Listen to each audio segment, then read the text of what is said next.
दिल्ली। यमुना पहले ही अपना किनारा तोड़ चुकी है। पंजाब,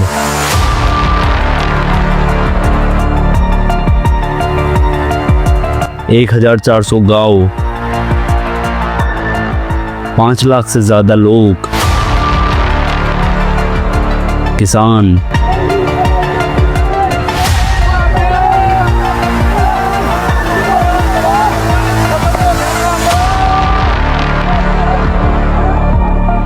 जानवर सब पानी में डूबे हुए हैं।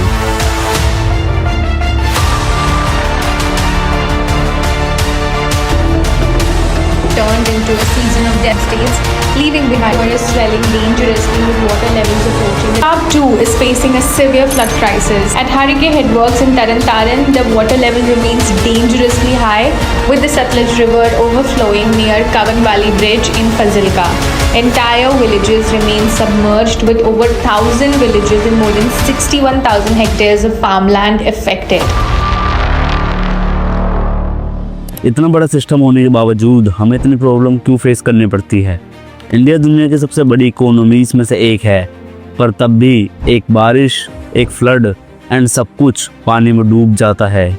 दिल्ली जैसी कैपिटल सिटी जहां हर साल हजारों करोड़ रुपए इंफ्रास्ट्रक्चर पर खर्च होते हैं, पर तब भी यमुना का पानी रोड पे कैसे आ जाता है? पंजाब, जिसे अनाज का गोदाम कहा जाता है, आज वहीं के किसान अपने जानवर और फसलों को डूबता हुआ देख रहे हैं। सवाल बस इतना सा है, क्या प्रॉब्लम सिर्फ नेचर है या फिर हमारी प्लानिंग और सिस्टम की कमी?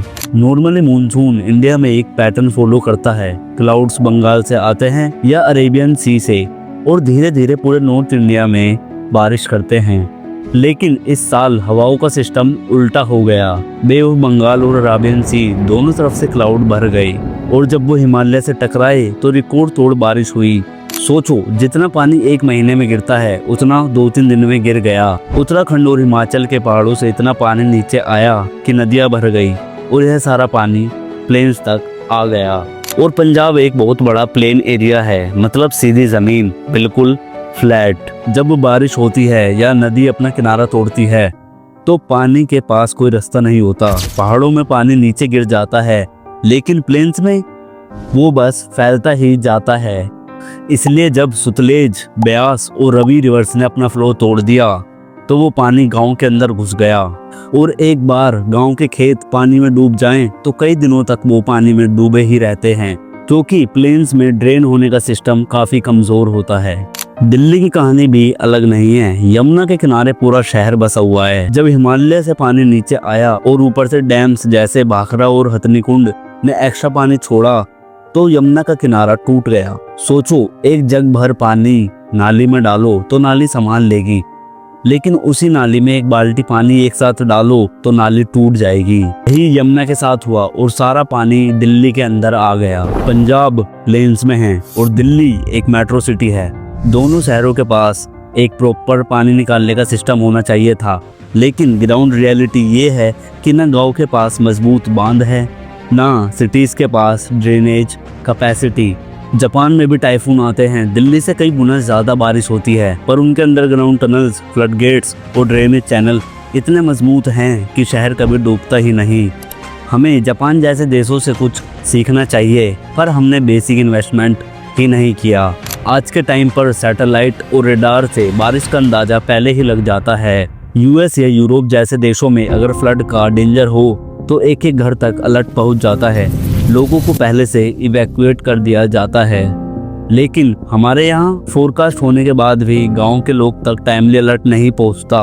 नदी का पानी किनारा तोड़ता है और लोग जब अपने घरों में सो रहे होते हैं तो पानी अंदर घुस जाता है। दिल्ली हो या पंजाब के शहर, नदियों के फ्लड प्लान को हमने कंक्रीट से भर दिया है। जहाँ पानी को फैलने की जगह मिलती थी वहाँ कॉलोनीज और इंडस्ट्रीज बन गई है। सिंगापुर में भी हैवी रेन्स होती है, पर उन्होंने अर्बन प्लानिंग ऐसी की हुई है कि पानी के लिए भी अलग रास्ते बनाए गए हैं। सब एकदम ऑर्गेनाइज्ड है। वहाँ बारिश होती है लेकिन शहर कभी डूबता नहीं, और हमारे यहाँ एक रात की बारिश और नेक्स्ट डे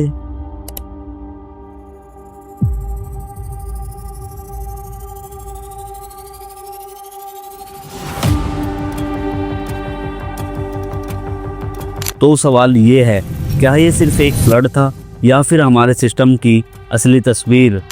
एक तरफ हम अपने आप को दुनिया की बड़ी इकोनॉमी बोलते हैं 5th लार्जेस्ट इकोनॉमी है, और दूसरी तरफ 1400 गांव डूब जाते हैं, लाखों लोग अपना घर खो देते हैं और सरकार के पास उनके लिए कोई प्रॉपर प्लान ही नहीं होता।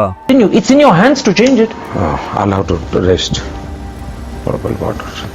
आज की डेट में जापान, सिंगापुर, जर्मनी जैसे देश बारिश और फ्लड को कंट्रोल कर सकते हैं, तो हम क्यों नहीं?